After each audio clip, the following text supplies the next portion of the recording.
Aval sont sous étroite surveillance, alerte canicule aussi dans le sud-est. Le mercure n'est pas descendu en dessous de 22 degrés cette nuit près de la Méditerranée. Il fera entre 35 et 39 encore cet après-midi.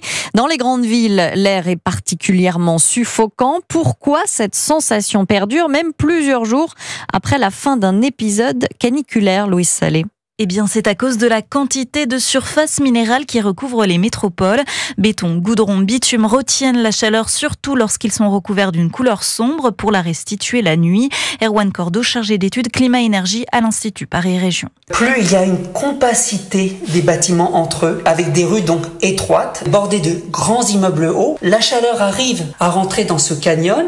Par contre, le dégagement de cette chaleur par les matériaux va être perturbé. Les rayonnements infrarouges arrivent peu à rejoindre le ciel sans problème. Ça, c'est un vrai problème de non-refroidissement de la ville. Lors de la canicule de 2003, la température de Paris et sa banlieue était 10 degrés supérieure à celle de Rambouillet, une forêt proche par exemple.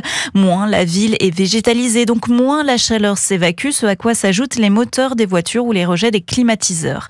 Tous ces facteurs augmentent le ressenti caniculaire de plusieurs jours dans une ville, ce qui donne ce qu'on appelle des nuits tropicales. Pour lutter contre, les solutions sont connues, plus de verdure, de couleurs claires, de rues espacées et de plans d'eau pour rafraîchir l'air. Louise Salé pour Europe 1. Et puis